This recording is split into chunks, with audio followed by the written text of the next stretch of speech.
ahead. All right, good evening, everybody. Thank you so much for joining us tonight for this Q&A with Gubernatorial Spotlight Hour tonight with our esteemed guest, Mayor Stephen Fulop. Mayor Stephen Fulop has asked me to call him Steve during this show, so I am happy to do that. So Steve, thank you so much and welcome to tonight's event. For the attendees that's watching this tonight, want to let you know that in this whole series of gubernatorial candidates, spotlights, all the candidates, just to be fair, have been furnished with a bank of questions that we will ask from. That way, a candidate going after won't be surprised or won't get the benefit of seeing how their previous competitors have answered. So everyone gets the same bank of questions that we have worked along with our coalition. Our co-hosts for each candidate spotlight is different, just depends on their availability. But tonight, I am also honored to have my colleagues joining us tonight, Dina Matola-Jaborska with New Jersey Citizens Action, and Anjali Ramos-Busot with Sierra Club, New Jersey. So they'll be asking their respective questions in the respective policy areas. And I felt that it was important to have guest colleagues come because, you know, we're advocates. We work with the administration and with leadership and members of the legislature to make sure that they pass bills that we want. We push for certain legislation. So in just regular parlance, we know how the sausage is made.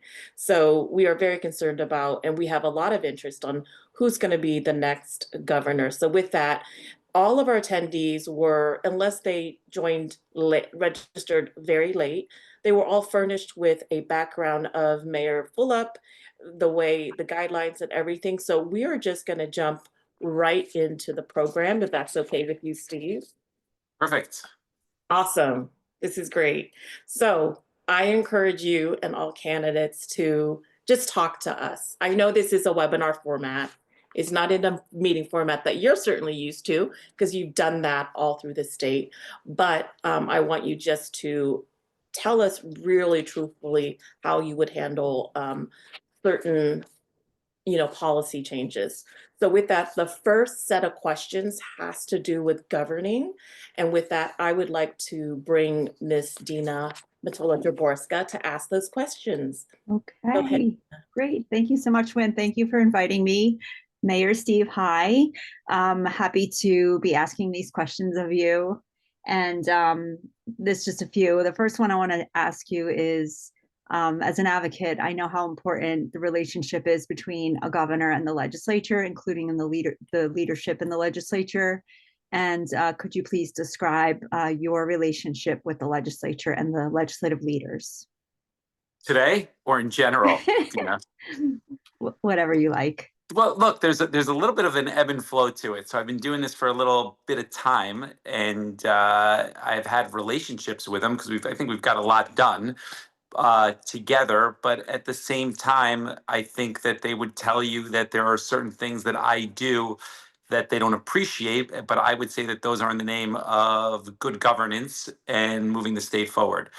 They don't like the fact, for example, that we're pushing primaries. I mean, I hear that all the time. I think primaries make the system more accountable and better for residents, and I think they're wrong about that.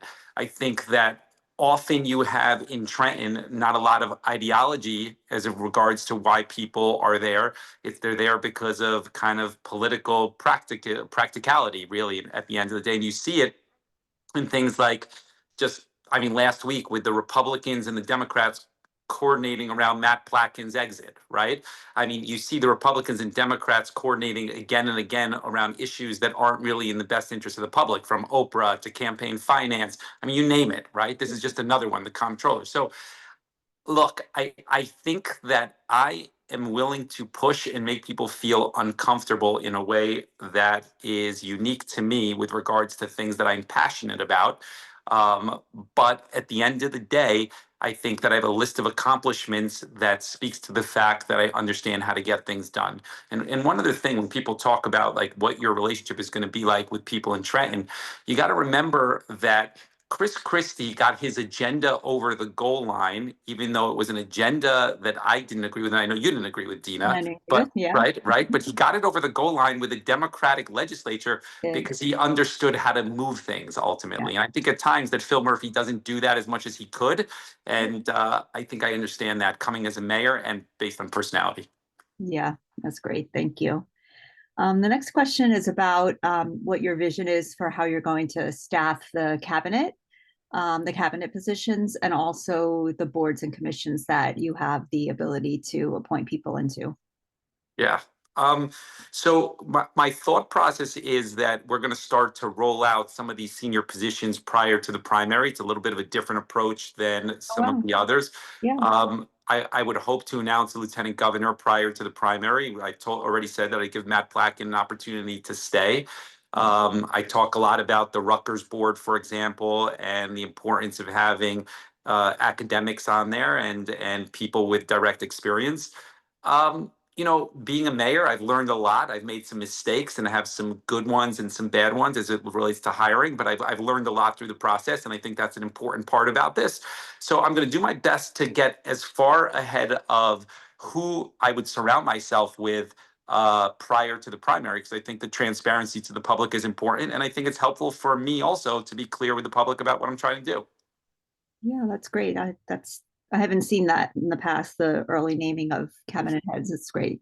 Dina, like if you think about it practically, it's like a silly thing in New Jersey. It's just like a byproduct of the political system that we have kind of had here for the last couple decades, that the lieutenant governor, as an example, is only selected after the primary in New Jersey. Like, so we've had Sheila Oliver Right. was and Tim Quidano was.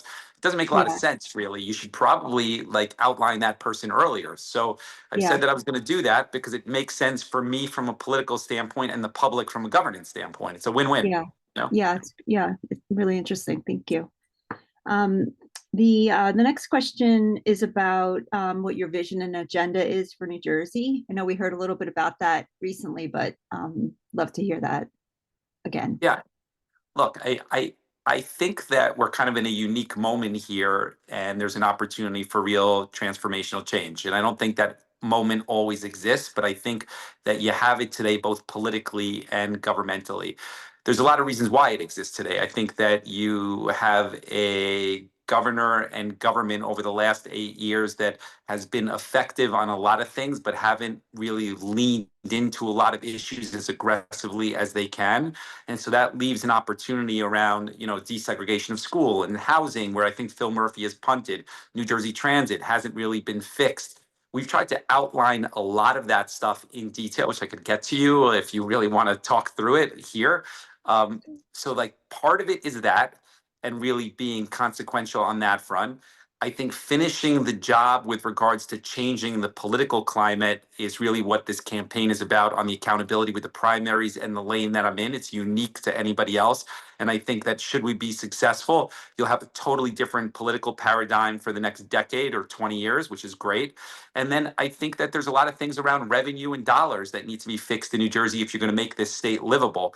Tax brackets, particularly the most wealthy, recalibrating that. I touched on New Jersey Transit, but the recurring revenue around the corporate business tax, which was only 5 years, need to do that in perpetuity. So I think there's an opportunity both on politics and governance to be really meaningful. That's great. One of the more difficult things our next governor will have to do is figure out how to set the budget. That's especially because of what's happening in Washington, D.C. and threats to federal funding coming into the state. So the next few questions are around, really one question kind of combined around what you think the annual budgeting process should be, and how you would change it. And I would just add, especially in light of how difficult budgeting is going to be in the next few years. Yeah. So I've spent a lot of time on policy both in these kind of meet and greets and answering questions and not really talking in platitudes, and then also on my website. And I took the time to write all that stuff. So it's like I want it to be clear and really detailed. We have a whole platform around government reform, and part of it speaks a little bit about the budgeting process. And the reason is because I think there's a lot of dollars that you could save. You pay a corruption tax in New Jersey just based on the structure of New Jersey, and I think that we could change that.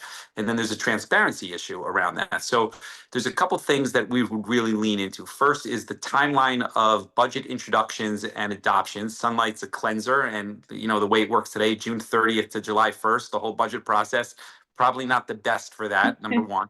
Yeah. Number two, we would look to legislate kind of periods of time that are very clear between introducing legislation and adopting legislation. So you have some of these things that move so quickly that the public can't see. And I think that's obviously not in anybody's best interest to do that. So right out of the gate, I think those are two things that you could think about on the budget practice. And then you should try to have visibility into multi-year budgeting. I mean, to give credit where credit is due on this, we spend enough time as candidates together. You get used to kind of what they're talking about. When Sweeney talks about multi-year budgeting, there's good aspects to that, and New Jersey should adopt that regardless of Sweeney or Fulop or anybody else. It's a good practice as well. So around budgeting, there's a lot of things you could do to increase transparency and make it more effective, I think. Yeah, that's great. Thank you. What do you like? What do you like about how Governor Murphy governs? So I'm going to tell you what I like and what I don't like. I'm going to do it both ways. Yeah. Okay. I'm going to tell you what I like. I like the fact that he is a very likable and affable person. I like that, number one, from a personality standpoint. I like the fact that he's very responsive. I like the fact that he's followed through on pension funding and education funding, and those are accomplishments that he should be proud of. So when I look at kind of his body of work over the last 8 years, that's how I would describe it. What I don't like is the fact that I think that executives that are meaningful could point to at least one accomplishment that they're synonymous with that is consequential. I mean, if you think about it, like Rudy Giuliani, before he went crazy, was synonymous with crime in New York, right? Michael Bloomberg in New York, if we're focusing on that, talked about smoking in bars. I mean, if you remember, you used to have to take a shower after you went to a bar, right? Or a restaurant. It was a crazy idea. Bill de Blasio, universal pre-K, Jim McGreevey, the Highlands and insurance reform, Chris Christie, pension reform in the toolkit, like synonymous. I think that if you think about the Phil Murphy last 8 years, there's hard to kind of pinpoint something that has been bold leadership. I mean, when he talks about the minimum wage, Jersey City was the first to do the minimum wage. And by the time he did it, there were other states that did it already. We were late to the party, and $15 is still a poverty wage. Cannabis, it was already adopted in 15, 20 other states. Jersey City happened to be the first. Paid sick leave, we were the first. It was already widespread. So I would have liked to see him be more bold. And that's the criticism. Affable pension and funding of education, positives, boldness, less positive. And maybe you already said this, but what would you do differently as governor? Yeah, I think that going back to some of those accomplishments, I mean, paid sick leave, prevailing wage, minimum wage, decriminalizing cannabis. We did them in Jersey City first when it was uncomfortable to do, when it was hard to do. And like paid sick leave, we were the 6th in the country. I mean, we got a lot of pushback for that. When I fought Airbnb, and Airbnb, it was the standard for the country with regards to what short-term rentals would look like. Airbnb put $7 million into that race, and I had a lot to lose, and we dug in on that, and we won. But look, I got a lot of scars. So and that's good and bad from engaging in fights. But I think more often than not, they've been on the side of good and right, and I'm proud of that. Yeah. And I would be the same as the governor. Like if I got the opportunity, I think what scares people in that political world is that yeah, they're a little uncomfortable with me because I'm willing to push and make people feel uncomfortable and do things that maybe that the traditional organization won't do. Like example, how we're running this campaign. They always say to me, I hear it through other people, why does he have to go so far, right? And I don't think I'm going far enough. I haven't even started yet. That's the way I look at it, right? So it's like, I think that makes them feel uncomfortable. But at the end of the day, if you are going to move the ball forward in a meaningful way, you got to push and you got to be willing to fight for it. And I think that's in my DNA.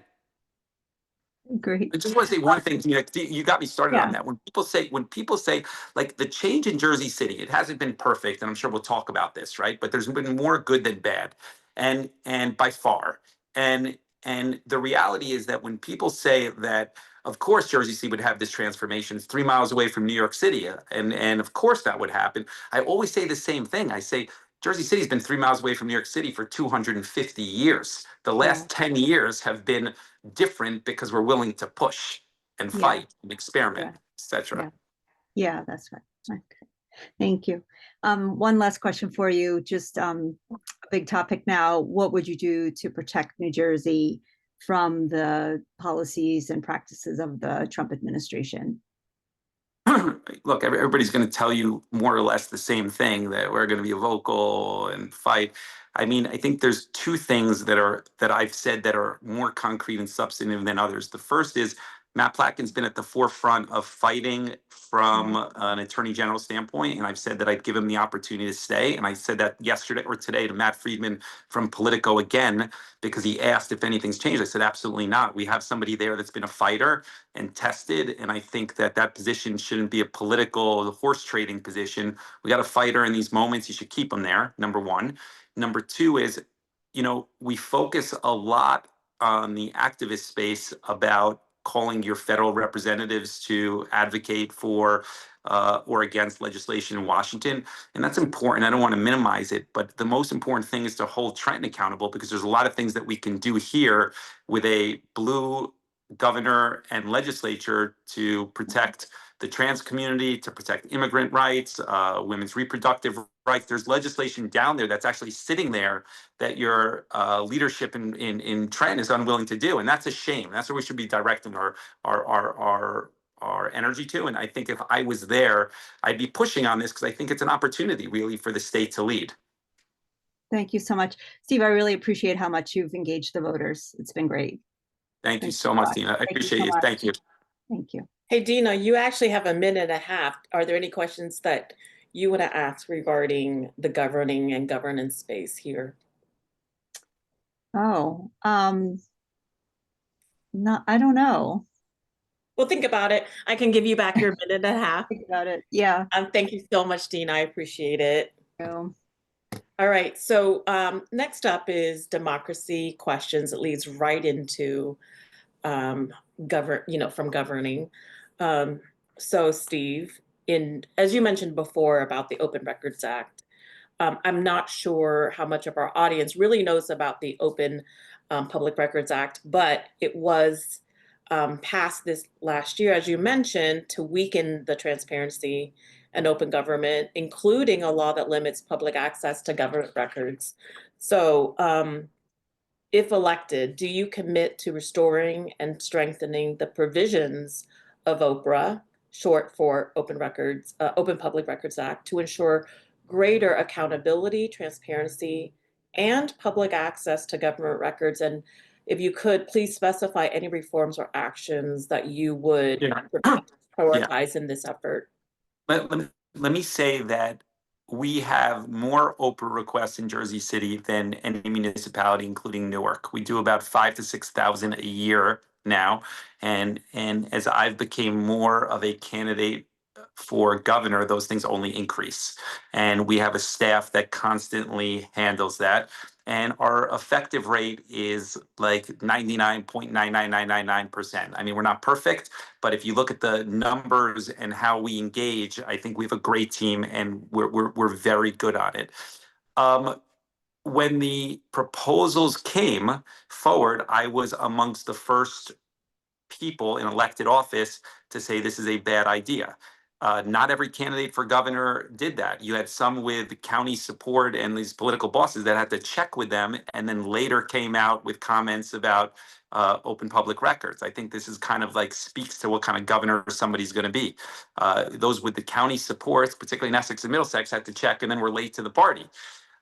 For me, I look at it as not only creating more access, the biggest part that needs to change is the fee shifting component, which was gutted from the proposal. So we talk about access and what you can obtain. That's all important, and I commit to doing that. The bigger part that everybody should commit to is the fee shifting, because that's what holds government accountable with regards to filling or not filling in Oprah requests. And that was removed entirely. And that's the biggest problem, because there's no penalty now really for not complying. So yes, I would change that back. I think it's a very, very important tool for both honest government and effective government. So yeah, when you got me, I'm with you. So I'm going to ask a follow-up question to that Yeah, that you have yeah, not been provided with previously. I was just reminded because, as advocates, we're just in the thick of so yeah. many policies and we're always just fighting fires. And I had totally forgotten that you and I had partnered on an op-ed regarding fighting against the gutting of Oprah, and that We ran in did. update.com. And so thank you so much for that. So we did work together to fight against that bill. But as a follow-up to this, I mean, so the League of Municipalities was a huge body that really fought for the gutting of Oprah. And you Yeah, belong on the board of the League of Municipalities. Am I correct on yeah. that? Yes. What can Jersey you do? City. Yes. Jersey City and Yeah, Newark have a sitting seat on the board of the League of Municipalities. Yes. right. And they were actually one of the biggest, if not the biggest, opponents against those on the side of transparency. So why were we not effective in working with the League of Municipalities to really get them to back off? Or what was your, or how would you, I as governor, work with the League of yeah, Municipalities? Because they yeah. are the biggest stumbling block. Yeah, I don't think it was the League of Municipalities. I think the League of Municipalities was the front face of pushing back of or gutting Oprah, better said. They were the front of it.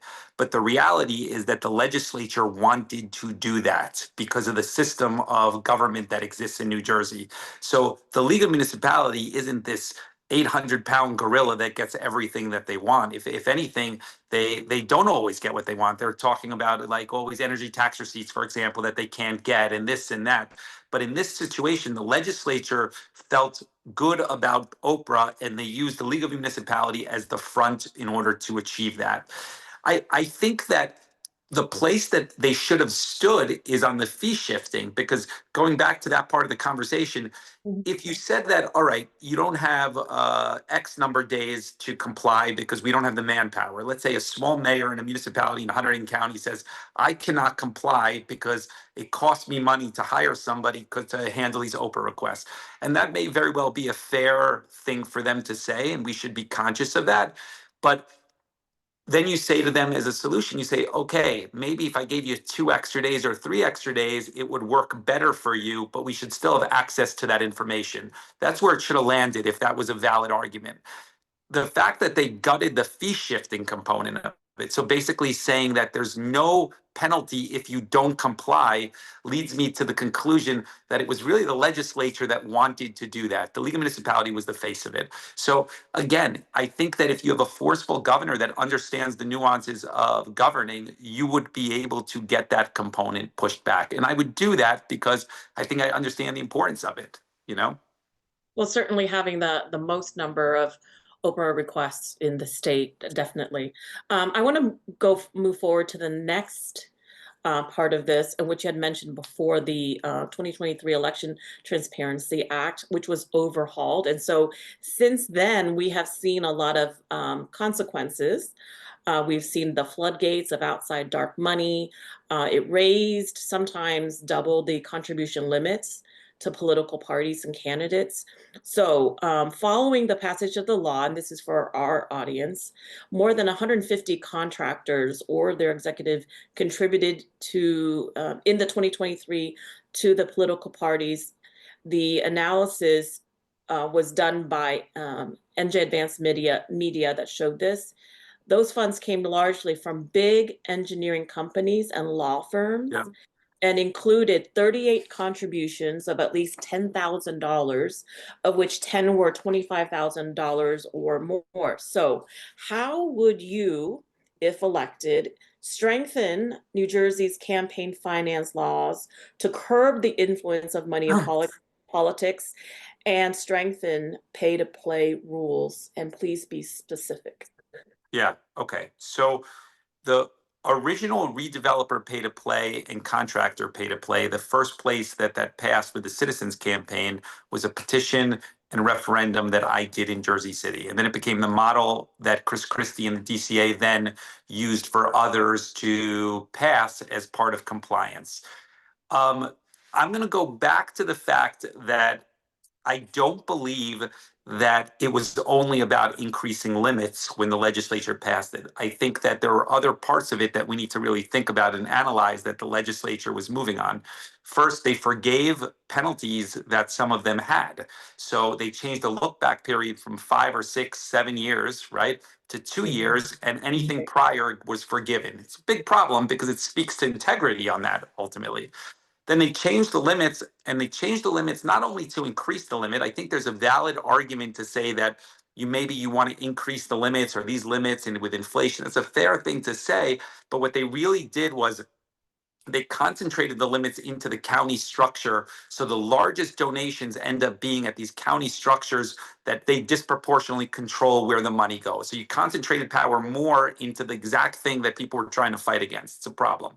All right. So if we're there, then what's the solution? The solution is you need to encourage more small dollar donors, and you could really do that by matching funds. Like we're in this matching funds program today, and the way New York City does matching funds is they match low dollar donations times a certain amount and up to a certain limit. And what does that do? It encourages people to engage more with regular people, and it allows them to get larger checks as a match once they've communicated with larger people. It's good for democracy.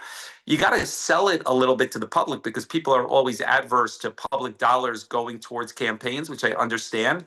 But I think if they understand the importance of democracy and empowering people, I think it is a worthwhile endeavor ultimately to push for. I really do. I don't think it is a core plank of a gubernatorial campaign, to be honest with you, but I think it's something worthwhile to do. And I think that the election transparency law needs to go back towards 7 years, which is consistent with tax law. I think that makes a lot of sense.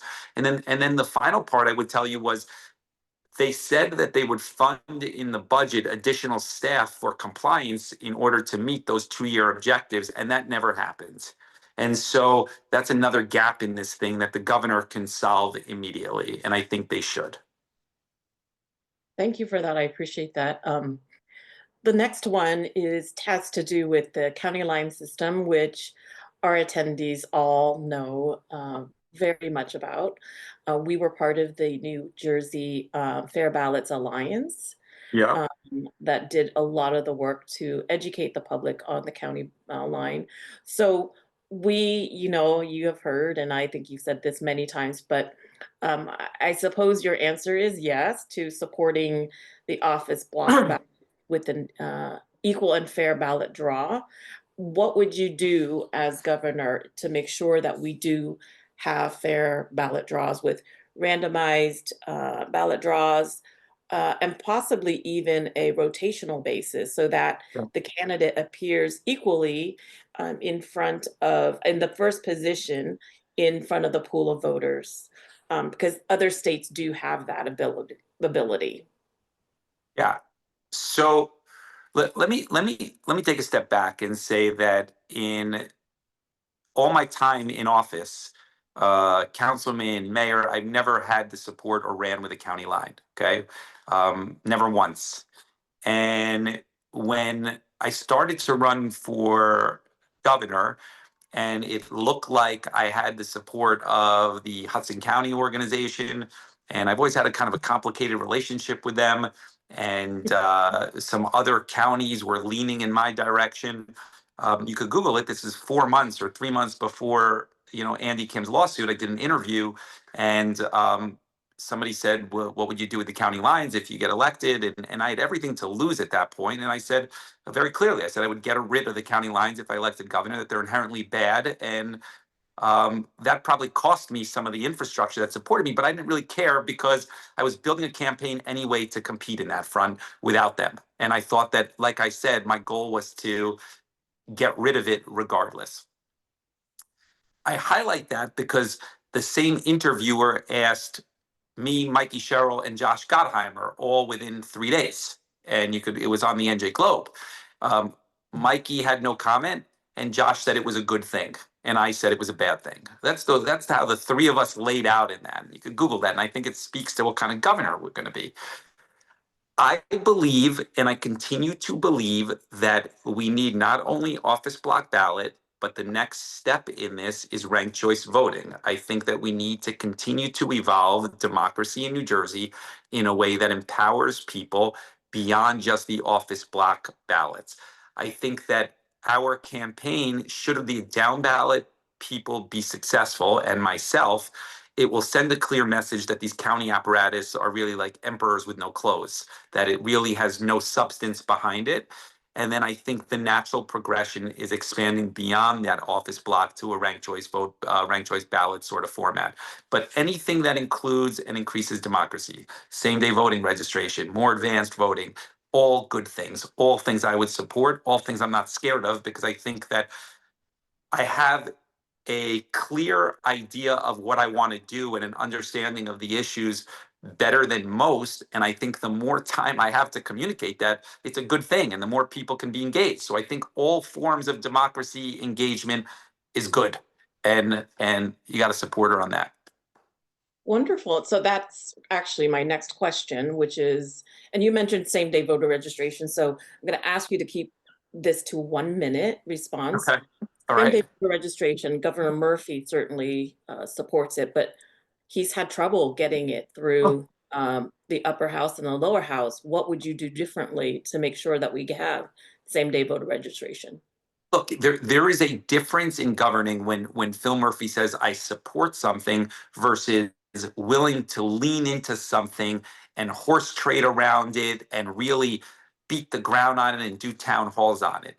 If Phil Murphy was to do that, I am 100% confident that he would be able to get it done. There's a difference between saying, yeah, that sounds like a good idea, I'd support that, versus really leaning into that. If you don't believe me, go back to the previous 8 years with Chris Christie. He was able to move the legislature on pension reform and toolkits because he was fierce about it. He was able to move them on the lottery moving into the pension. He was able to move them on 1 or 2 major initiatives every single year because he prioritized it and said, we're going to drive at this issue as a core issue, and that's it. And I think that that is part of leadership. And I think Phil Murphy has done some good things, but I think that's a gap in regards to boldness that I said earlier. So if he really prioritized it, it would happen. That's the truth, because the governor of New Jersey has a lot of levers to pull in order to help move things and pieces along. Thank you. That's an excellent, excellent response. I have 30 seconds on this segment. So I serve on the board of the National Vote at Home Institute, and our work is to make sure that we get permanent vote at home in every state. And in 2020, when we had this in New Jersey, because of the COVID pandemic, New Jersey was #1 in the nation between ages of 18 and 34 voting in the turnout, #1 in the nation. And then we have dropped since because we don't have that. Do you support permanent vote by mail as an option for residents in New Jersey? That is, you don't have to apply to vote by mail in order to get a mail-in ballot, which anytime you put an application, it's a barrier. So what's your thought on that? Yeah, I think anything that encourages more people. So how would that work with? So I automatically get a vote by mail, right? Automatically. And then what happens if I get my vote by mail, but I want to still vote on election day only? Like, so how would that be reconciled? So you just go to your voting center and then you Okay. vote in person. You surrender your mail-in ballot. If you don't have the packet that was mailed to Yeah. you, then it becomes provisional. And then it's just counted, Yeah. election day, vote by mail, provisional. Yeah, I have no problem with that. I think that the technology is probably there to track it in a way that is effective and safe. So I got no Oh, problem. absolutely. We have many states that do Yeah, it. yeah, The yeah, states that yeah. have permanent vote by mail have incredibly high turnout because it develops a habit of voting. So thank you so much for answering those democracy questions. Next, we have clean energy and environmental questions. And I'd like to introduce Anjali Ramos Busso, who will be asking that for you. Thank you, Wynn. Hi, Mayor. Good to see you. Good to see you too. How are you? I'm doing well. I hope you're not too tired. These questions are going to be hard. Go for it. So, as you know, Mayor, environmental protections, public health protections, justice, resiliency, and affordability are all connected. And a huge issue currently worrying many New Jerseyans is energy affordability. So earlier this month, the New Jersey Board of Public Utilities approved rate hikes of roughly $25 monthly in residents' electric bills because of a Yeah. historic increase in auction prices from original electric grid operator, PJM, and more increases are subject to come. PJM has received the worst rating of any electric grid in America, given its failure on getting more clean energy onto the grid due to interconnection delays and with its fossil gas plants increasingly unreliable because of extreme weather events from climate change. As governor, how would you work to change the way our original electric grid does business? Yeah, it's a good question. I think that there's a legitimate conversation around capacity issues. I think we talk about that a lot. However, um, I don't subscribe to the same perspective as some of the other candidates that capacity issues mean that we need to go down the same routes that we've been going down. I think that it is more important than ever to continue to invest in renewable energies and alternative sources. And even if there's a little bit of short-term trials and tribulations that we need to struggle with, I think we need to think about the long-term picture about efficiency, resilience, and cost, which will be beneficial. What you will see with me as a governor is a unrelenting, unmitigated commitment to sustainability and renewable energy, the same way that I have done this in Jersey City. We did a $20 million bond to retrofit all of our buildings. We have a microgrid on our DPW system. It's self-sustaining now. We've built more electric charging stations than anybody in New Jersey. We've invested in mass transit. The sustainability, the environmental conversation to me is at the forefront. And I don't subscribe to the place that it's just that you have capacity issues, so we need to continue to do the same thing. I don't accept that. I think that we need a fresh set of eyes at the BPU and who sits on the BPU. I think the governor has direct accountability to that. You have lobbyists sitting there and former politicians. It feels a lot like the Horizon Board, if you ask me, to be honest with you. And I think that you need more experts on energy in order to kind of make that work. I think you need to hold PSE&G and the other power companies more accountable, which we don't do either because of their lobbying efforts in New Jersey and how they relate to the legislature. I think there's things that you could do to control that 20% cost in the near term, but I don't subscribe just because we have capacity issues that you need to continue down the road of PJM. Great. Thank you, Mayor. So looking at these energy generation issues on a more granular level, recently the Ironbound Emergency Backup Power Plan was approved by the Murphy administration despite years-long opposition from local residents who bear the burden of pollution locally, making this the fifth power plant in their community. How will you ensure that it will only be used as an emergency backup generation and that they actually don't sell power to the grid? Um, look, I don't know what levers somebody has other than their commitments and what type of character they have.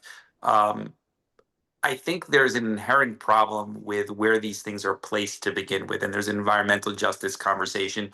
And even when somebody says that it's only going to be a backup, then why is it only a backup and still located in Newark or Jersey City or Camden or Patterson? I think that still should be the question that somebody's asking.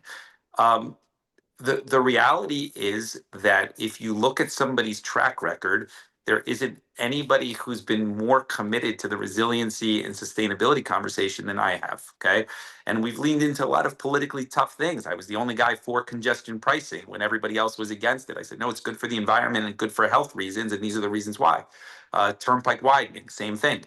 I could give my word that I would not use it or encourage use in that way. But the truth is, I don't know till I'm there. I don't know how that works in reality, in detail. I don't want to mislead somebody by saying I understand all the aspects of how the state interacts with a power system that's there and built and overlaps with PSE&G. And I don't want to misrepresent that. But the commitment is that I'm conscious of environmental justice issues, and I'm going to be a governor that sees that through. I just don't know the lever specific once it's built. Gotcha. It's definitely complicated and many different steps to be considered. So definitely I understand. So switching a little bit, switching gears to accountability. The Climate Superfund bill, also known as the Make Polluters Pay Act, would require New Jersey's largest polluters to pay for the damage that they have contributed to climate change rather than placing the financial burden on taxpayers.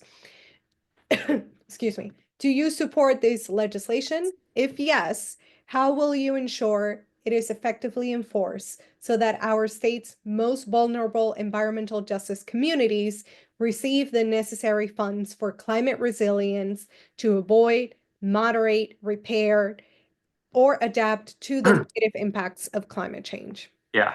Okay. So the short answer is yes, I support it. The longer answer is that there isn't an executive, including the governor, that has more experience in this exact issue than I do. Why, you're going to ask? And first, let me go back. How to enforce that is an effective and aggressive attorney general that shares those beliefs. When I say that experience that we have, two of the largest Superfund sites that were lawsuits in the state of New Jersey are in Jersey City. We sued Honeywell and we sued Pittsburgh Paint and Glass, PPG, two publicly traded companies. We won both of them. The first one, the remedy was a 50-50 housing partnership with Honeywell on the west side of Jersey City and a $400 million cleanup that they were held accountable to with an oversight monitor. We, under my administration, paid $100 million. We bought out Honeywell's portion of it in order to build that as 35% affordable housing. It now is the largest mixed income housing unit project in the northeast portion of the United States. It's 8,000 units, of which 35% is affordable housing on a former Superfund site, lawsuit against Honeywell that we saw through. It was a long process because of all the laws at the federal level. So I understand the fact that at the state level, more accountability and more opportunity for Attorney General to hold these polluters accountable, how that would work. And again, this is an issue close to me. The PJP conversation, which is our other large site, which is several thousand units in the heart of Jersey City, also has been more of a challenge because they are out of state, publicly traded company that has been very reluctant and uncooperative in the process. So we go through a federal monitor that tries to create oversight that hasn't been the best on enforcement. Some things good, some things not so good. It's dragged. And the reality is that we've learned a lot from that.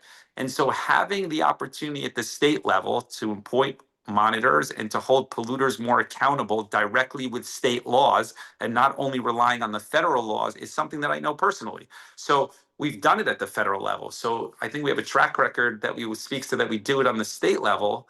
And I think that that is a differentiator between me and some of the other gubernatorial candidates. It's a really good point, Mayor, now especially because what's going to happen with the Superfund program with the EPA, right? I don't see the federal administration holding polluters No, accountable, no. even though the laws exist. So absolutely incredibly important to ensure that we do this on the state level. And the Climate Superfund bill is definitely the pathway. I mean, that was on. So for the people that are watching it, they could Google it. It's called Bayfront is the project, and it's 8,000 units, 35% truly affordable. So when people talk about 20% set asides, this is 35%. We're breaking ground on the first building this spring. I think actually next month, if I remember correctly. It's a huge milestone for the city because we have to do the cleanup, cap it, hold Honeywell accountable, build infrastructure underneath. So the first building is going in the ground. The hope is that we'll make money over time as we sell parcels of the land and to redevelopment.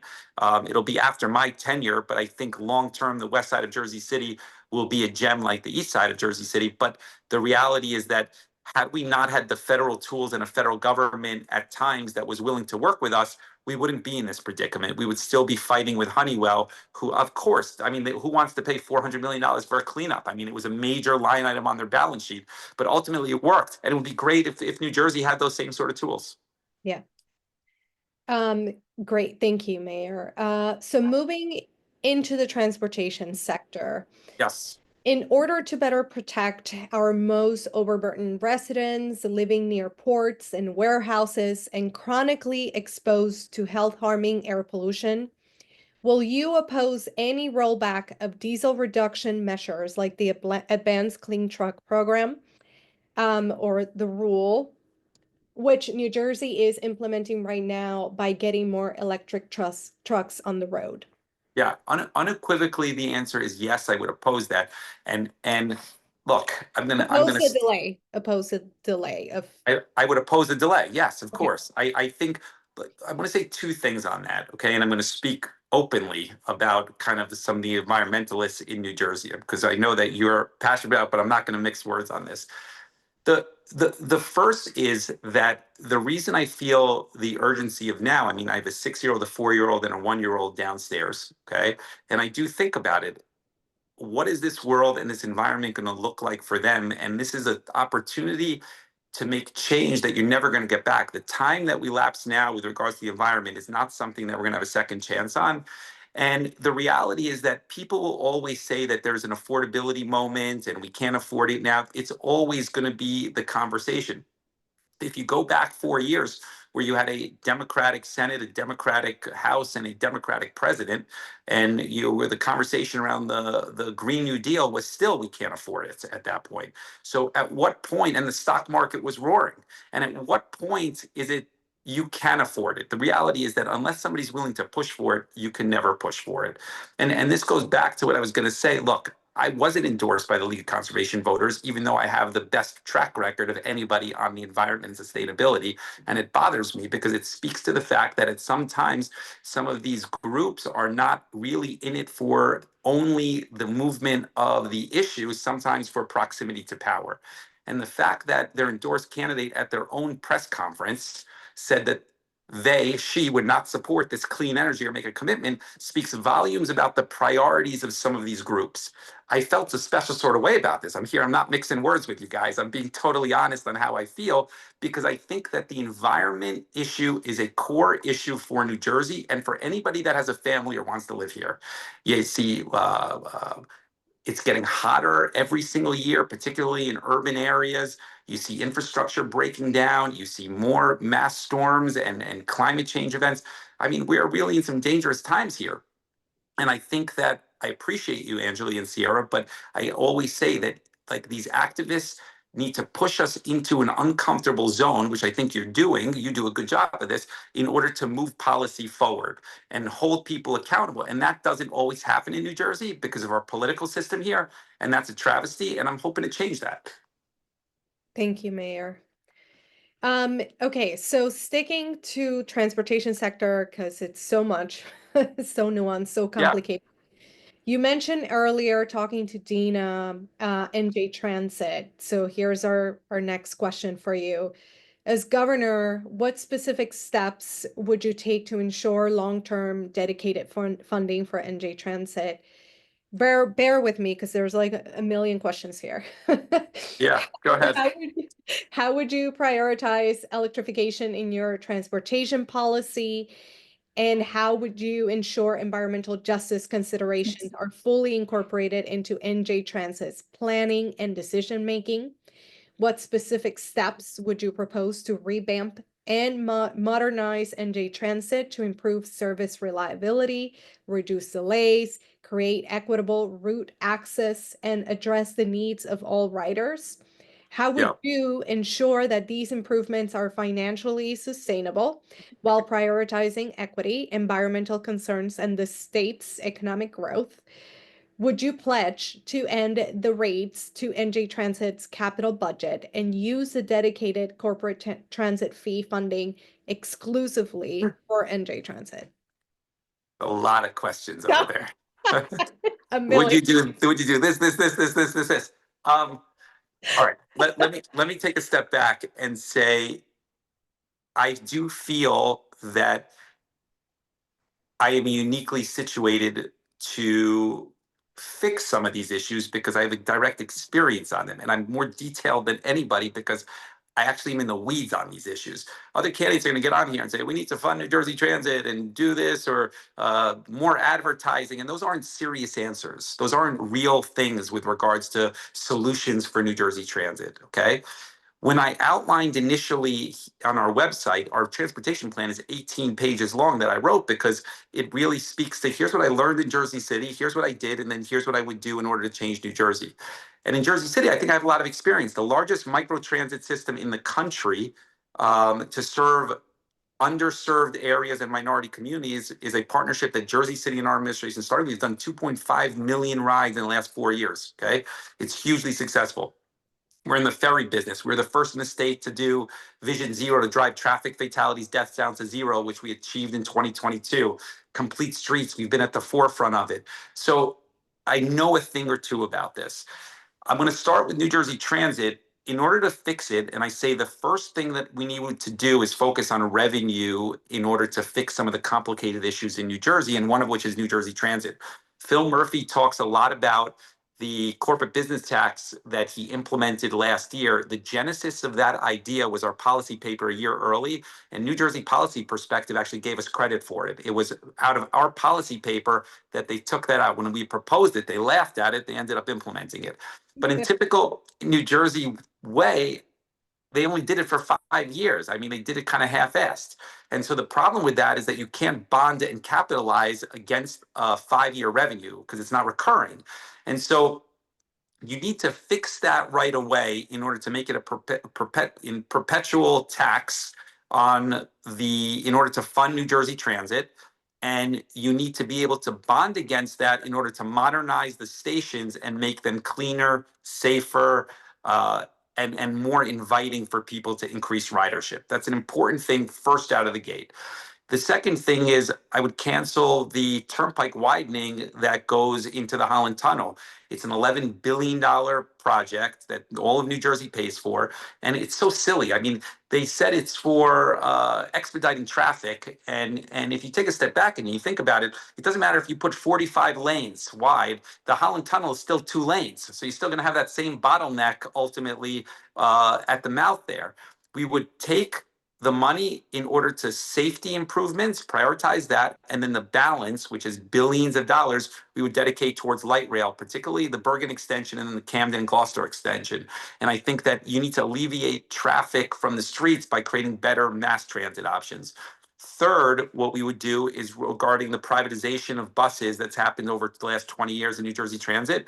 It's a big problem because government doesn't make money on transportation. We lose money. It's an economic driver. There's a lot of quality of life issues that benefit from having good transportation, but private sectors try to make money. So there's a disconnect there. And that's why you see some of the inefficiencies that happen on New Jersey Transit. We would look to bring that in-house. Those are things that you could do immediately to improve the transportation system. With regards to electrification, we tried to move most of our VIA vehicles on that microtransit system right now into electric vehicles. We're transitioning all of our city fleet into that. So I think where possible, you need to make that migration. I think Phil Murphy has started some of that. We need to encourage that, but we also need to build the infrastructure around it to support it on the charging front. I don't know what other 20 questions you had there in that question, but like, I think I'm willing. that covered it. Yeah. You did a great job, Mayor. Thank you. Yeah. All right. I'm gonna cut Anjali off. Thank you so much, Anjali. Thank So you, Mayor. in Thank the you. interest of time, we have 4 minutes left. Attendees, you've been so good. I want you to do this candidate a favor. I want you in the Q&A to drop the #1 critique that you have against Mayor Fulop in his campaign for governor. Everyone feel free to see, the host and panelists will see it.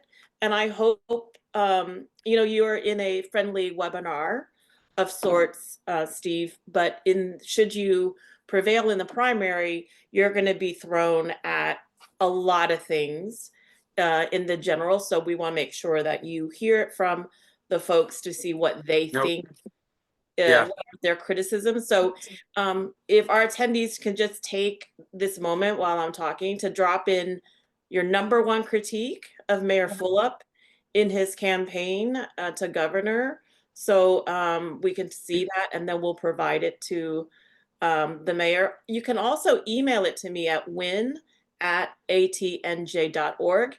That's WINN@atnj.org. So Steve, we have 2 minutes. Can I just say one thing, Win, on that? Yes, So go ahead. I appreciate people, and they should be as mean and as aggressive and clear as they want to be. I think a difference between me and the other 5 candidates is that for 12 years, up until a month ago, we had the Jersey Journal, which is a property of NJ.com solely covering Hudson County. No other county has that. And we've had some terrific reporters, like Terrence McDonald covered me for 4 or 5 years, Melissa Hayes. The amount of scrutiny that I've had daily, because every day 50% of that newspaper is Jersey City, which ultimately was political stories regarding me. So the amount of scrutiny and vetting has been helpful, great for transparency, and has given me somewhat thick skin. And there's nothing out there that hasn't been out there. Everything's out there in my life. So I'm open to any sort of feedback from people here, and you can email me directly if you don't want to give it to Win, but feedback is good because I'd love to hear the criticism. Wonderful. Okay, so we have 1 minute, but I do want to get you record yes or no on this. Do you support any type of school vouchers? This is our school portion. No. No, great. All right, so I can't even bring up the other ones. Obviously, you support DEI and Yeah. our LGBT students, yes? Yes. Okay, so if I could get from you in writing so that I can post it with this video when it processes your answers regarding our school segregation, because that's it's a big answer and we don't have time. School funding formula. So we will make sure that the mayor provides that for us when we put it on our website, on our YouTube channel, and also on our social media. The last thing I want to say is my complete thanks to Mayor Fulop for joining us tonight. I want to thank my co-host, Anjali Ramos Busso with Sierra Club of New Jersey, and Dina Matola-Jaborska with New Jersey Citizens Action. The reason why you heard a lot of policy is because Anjali, Dina, and I work in policy. We do this all the time. And I know it was really wonky at some points, but Steve, I cannot thank you enough for the detail at which you answered things. And for our attendees, I would encourage you to watch this back on the recording once I send it to all the attendees and really give it a listen. And I would listen it back again when we have subsequent gubernatorial candidates, so you can compare and contrast the answers. Not only the, how the vibe of each candidate, but actually what they're presenting. Does that make sense to you? Does it sound right? So I know it was a lot for you all. It was very deep, but as advocates, we deal with this on a very, very personal, week in, week out, right? We have legislative meetings. We work with the administration. So Mayor, thank you so much for your time. Thank you. For the thought behind it. And I wish everyone good night. Thank you so much. Thank Good night, you. everybody. All right, bye-bye.